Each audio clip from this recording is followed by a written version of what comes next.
ဒီနေ့မေလ1ရက်နေ့ပါဗျာဥပဒေအခုရောက်ရှိနေတဲ့နေရာကတော့ချမ်းမြသာစီမြို့နယ်ချမ်းမြသာစီစာတင်လိုက်ပါဗျာအရင်တစ်ခါလေရင်ကွင်းဘေးနာလေးမှာလေရင်ကွင်း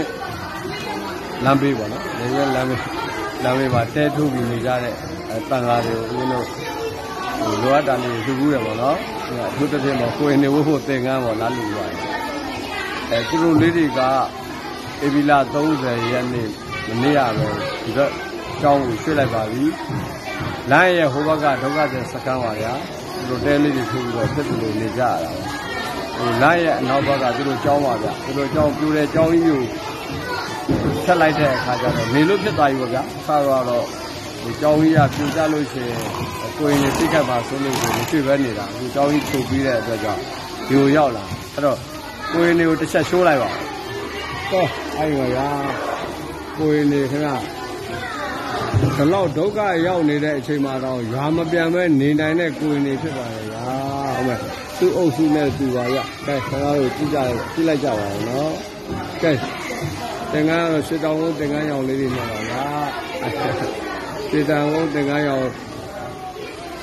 တို့လူထားတာပါဗျတို့လူထားတဲ့သင်္ကန်းရောင်လေးပါဗျာအဲ့ဒါကရင်ပြည်နယ်ဖအံမျိုးက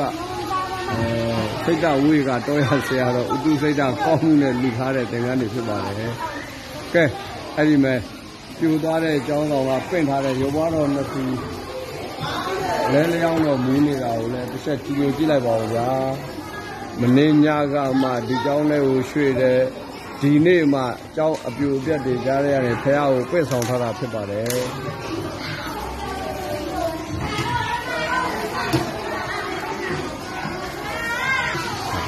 ကိုယ်နေရတော့အလုံးပြည့်စုံတယ်ပြောပါတယ်ဗျာဘာလို့ဘာမှမလိုပါဘူးတဲ့ဗျသူတို့အမြဲနေဖို့တဲ့ကျောင်းဆောင်တော့လိုရမှာပေါ့နော်ကြီးမားမားပဲဒါပေမဲ့ကျောင်းတကာဓမ္မတွေပေါ်ပြီလားမပေါ်ဘူးလားတော့မသိသေးဘူးတစ်ချက်မေးပြီးကြောက်ပြန်ပြောပြပါမယ်ဗျာဘလို့ကျတော့စားဖို့ရောအိပ်ဖို့ရောဝတ်ဖို့ရော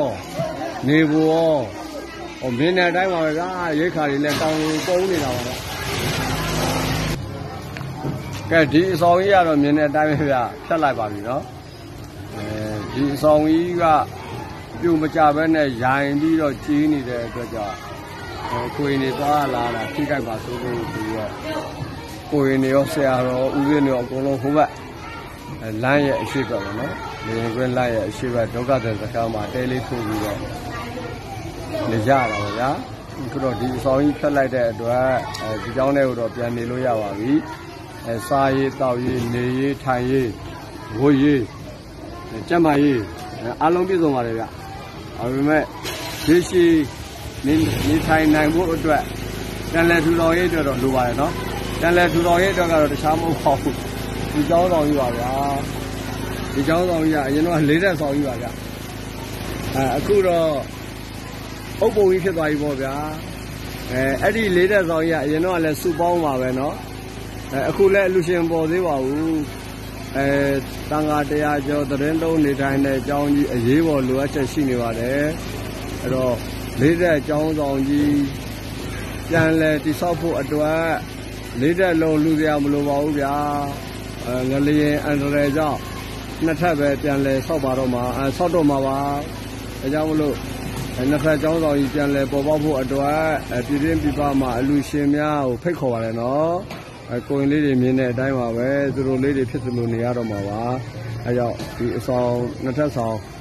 အလူရှင်တွေစုပေါင်းပြီးလှူကြမယ်ဆိုရဲဒီကိုရင်တွေချမ်းချမ်းသာသာနဲ့သတင်းသုံးနိုင်ပြီးသူတို့အပိပရိယတ္တိတွေအားထုတ်လို့ရပြီပေါ့ဗျာတရားဘာဝနာတွေကျင့်ကြံလို့ရပြီပေါ့ဗျာပရိယတ္တိပฏิပတ်တိသာသနာတော်ကိုချစ်မြတ်နိုးတဲ့အလူရှင်တရားတော်အပေါင်းအားဖိတ်ခေါ်ပါတယ်ချမ်းမြတ်သာစီလေရင်ကွင်းဟောင်းသွားတဲ့လမ်းနောက်ဖက်ဘေးမှာချမ်းမြတ်သာစီစာတင်လိုက်ဆိုတာရှိပါတယ်ကျောင်းဆောင်အရေးပေါ်လိုအပ်လျက်ရှိပါတယ်ကျောင်းတကာဓမ္မဖြစ်လို့သူများတူတယောက်တည်းနဲ့မနိုင်တောင်မှအဖွဲ့အစည်းလေးနဲ့စုပေါင်းပြီးလှူရမယ်ဆိုရဲကာလဒါနအနေနဲ့ပါအကျိုးများမဲ့အကြောင်းသတင်းကောင်းပိုင်းနေဝန်းချုပ်လိုက်ပါတယ်နော်